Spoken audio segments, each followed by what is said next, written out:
नमो नमः। मैं हूं ममता ठाकुर और आप सभी का बहुत बहुत स्वागत करती हूं। आज की वीडियो में हम गुण संधि के बारे में जानेंगे और इससे पहले दीर्घ संधि के बारे में मैं बहुत विस्तार से वीडियो बना चुकी हूं, उसे आप देख सकते हैं मेरे चैनल पर जाकर। उसके अलावा संधि की और भी मेरे चैनल पर 2-3 वीडियोज़ पहले से ही बनी हुई हैं और ये विद्यार्थियों के बार बार अनुरोध पर फिर से मैं इसको लेकर आई हूँ कि आपको बहुत अच्छी तरह से समझ में आ जाए। लेकिन इसके लिए आपको ध्यान रखना होगा कि 1 मिनट के लिए भी आपका ध्यान भंग नहीं होना चाहिए। आप बिल्कुल ध्यान से इस वीडियो को देखिए ताकि आपको गुण संधि अच्छी तरह से समझ आ जाए। तो गुण संधि में हमें पूर्व पद और उत्तर पद को जो मिलाकर हमें प्राप्त होता है वो समस्त पद होता है। इसमें हम लोगों को आ से लेकर री तक इन सब वर्णों का क्रमबद्ध जो है जोड़ जो है हम लोगों को गुण संधि में प्राप्त होता है। तो वो हम लोग किस प्रकार से करते हैं उसे अब हम समझ लेते हैं।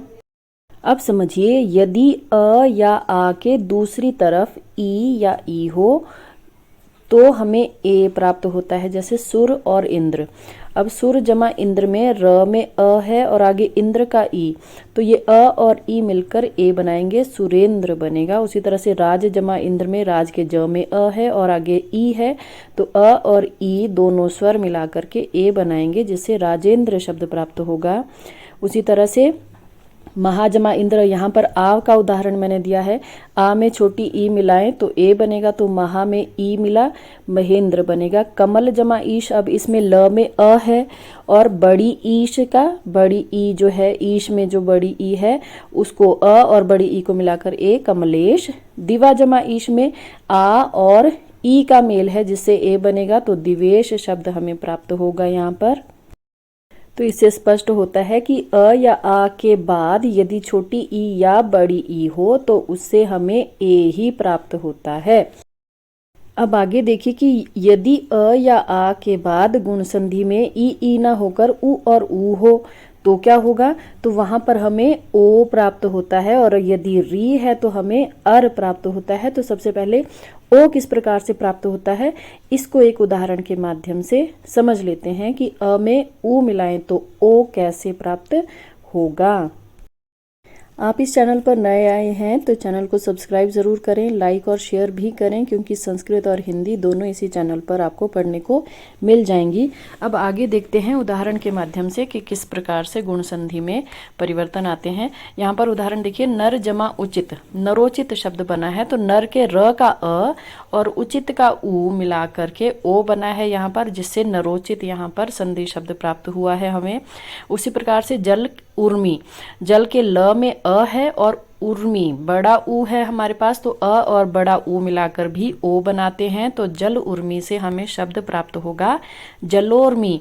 उसके बाद देखिए, महा जमा उत्सव में महा के आ और उत्सव के ऊ को मिलाकर हमें जो शब्द प्राप्त होगा वो होगा महोत्सव। यहाँ पर आ और ऊ को मिलाकर ओ हुआ है।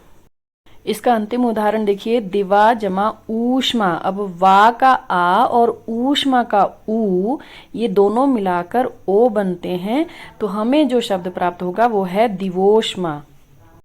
अब देखिए कि यदि अ में री मिल जाता है, क्योंकि गुण संधि है इसलिए इसमें अ से लेकर री तक की ही बात हो रही है, तो यदि अ में री मिल जाता है तो हमें क्या प्राप्त होता है, अर, यानी कि री को अर गुण होता है। आप ये बात याद रखिए कि री को अर गुण होता है, बस इतना याद रखिए। तो जहां कहीं भी अ के बाद री होगा तो वहां पर आप अर शब्द उसमें जोड़ दोगे।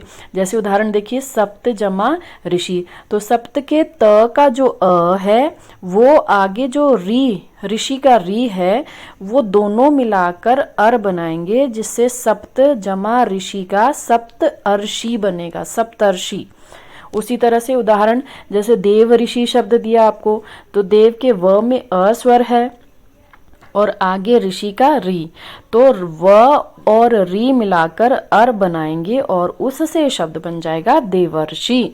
तो ये तो थी गुण संधि की बात। अब आपको ये प्रश्न बताना है कि चंद्र में उदय मिलाने से कौन सा शब्द प्राप्त होगा और ये कौन कौन से वर्णों के बीच में संधि होकर ये शब्द बना है। तो ये आपको मुझे कमेंट करके बताना है, जिससे मुझे ये पता चले कि आपको वीडियो समझ में आई है या नहीं आई है। तो आज की वीडियो यहीं तक।